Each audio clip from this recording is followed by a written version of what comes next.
Enzo Recto, kalaban ang katiwalian at kasinungalingan, kakampi sa katotohanan at kabutihan.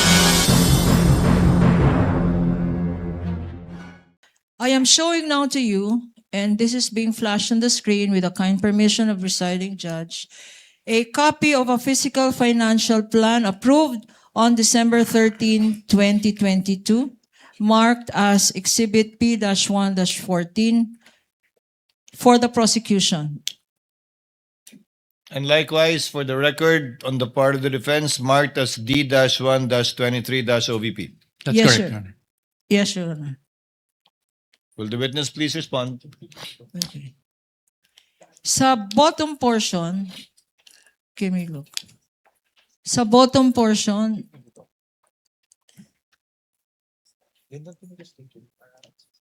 there appears a signature under the words. Meron pong signature sa words.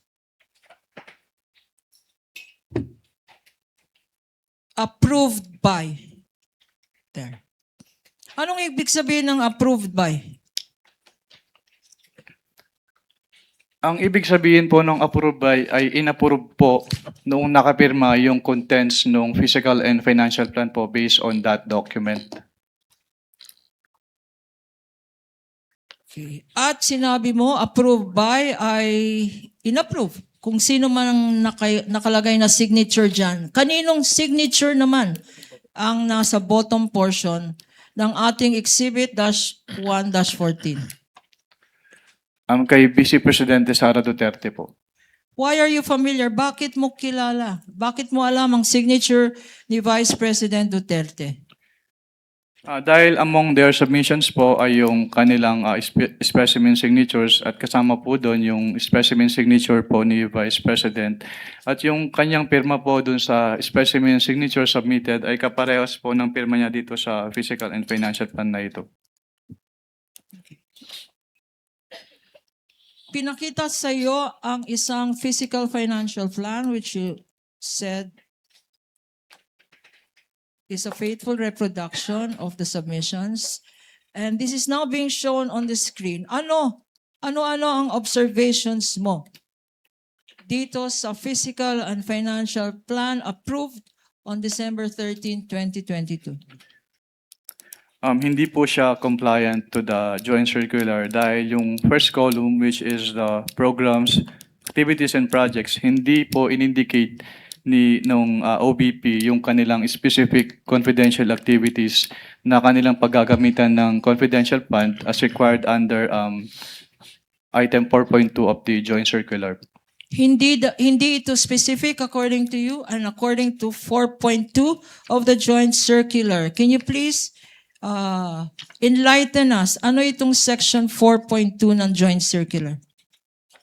Under item 4.2 po ng joint circular, all requests or allocations for CF must be supported with a physical and financial plan which must indicate the proposed amount allocated for each program and activity dahil ito po yung magiging basis for the disbursement ng kanilang confidential fund. At yung mga sinabi mo, nakikita ba dyan sa dokumentong yan? Wala, based po on this submitted physical and financial plan, hindi po nakikita rito yung kanilang specific confidential activities na kanilang pagbabasihan sa kanilang disbursement.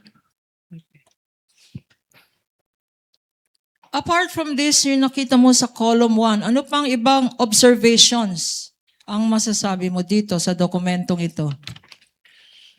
Since yung columns for the expected outcome as well as yung column for the physical target mas match po yung specific confidential activities. So hindi rin po nakamatch or hindi rin compliant yung columns po as mentioned. At bakit? Why do you say na hindi compliant na rin to sa joint circular? Dahil po since hindi naman in-indicate po dito ni Office of the Vice President yung kanilang specific confidential activities, so hindi po na-match based on the information as presented po sa document na ito, yung laman ng expected outcome at yung physical target doon sa kanilang specific confidential activities. And as you stated, what express provision of the joint circular does this violate? The item 4.2 po of the Joint Circular 4.2 na 2015-01. pinakita natin sa screen. Okay. Our next document, Mr. Witness, which we shall show you, is now a certified true copy of Land Bank of the Philippines check number 00002444027, dated December 20, 2022, Exhibit P-1-11-A, common exhibit of the defense as well. Likewise being flashed on the screen, Your Honor.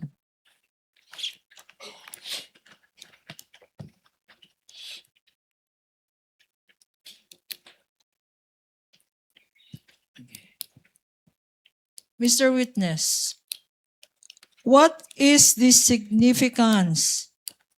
Ano ang significance ng check na pinapakita na to in relation to your audit of the Office of the Vice President's confidential funds? Ang significance po ng cheque ay ito po yung proof na pwede na nilang i-withdraw yung kanilang cash advance. Okay. Na pwedeng i-withdraw na yung cash advance. Ngayon naman, punta tayo sa another document. I will show you now a disbursement voucher dated December 20, 2022. Again, common exhibit. For the prosecution, this is Exhibit P-1-10-A. For the period December 20, 2022.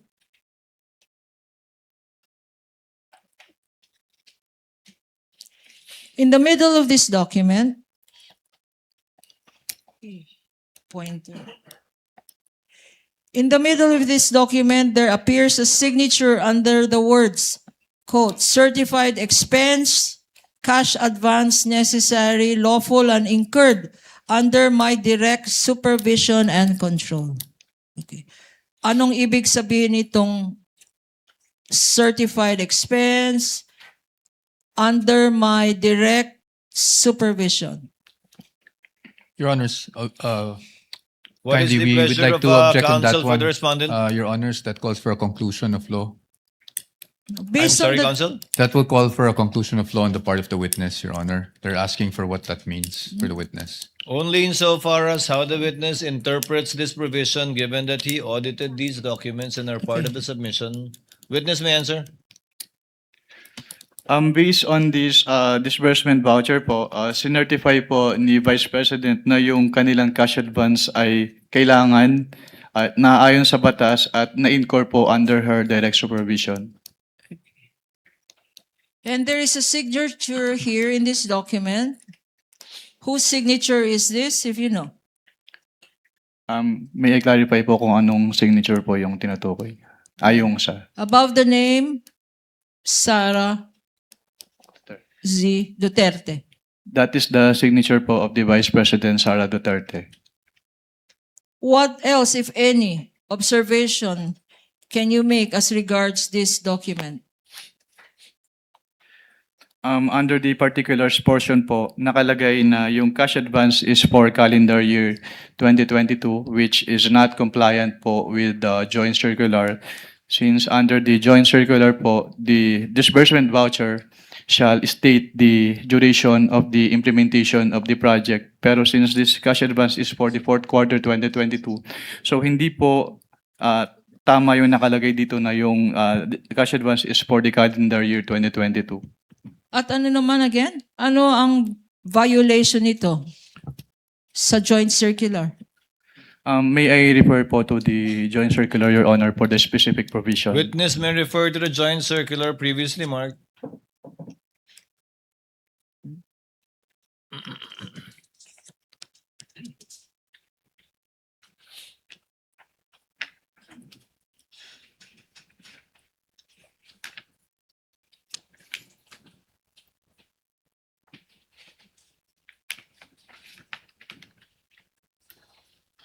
The specific provision po is the second sentence po ng item 6.1.5 of the joint circular 2015-01.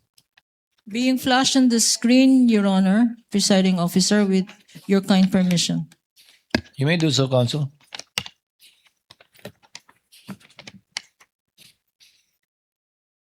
Can you read for the record?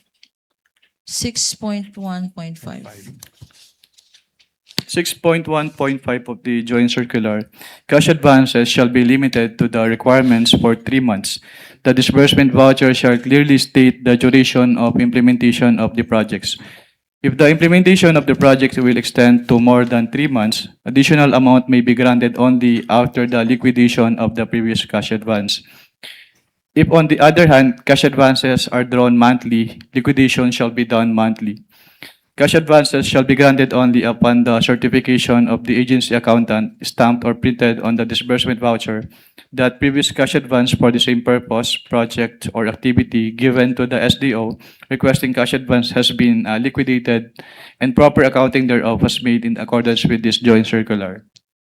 Bunyog, bunyog, halikan na kasama ka.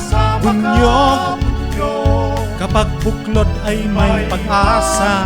Luzon, Visayas, Mindanao, isa ang pananaw. Sa bagong Pilipinas ang bunyog isisigaw.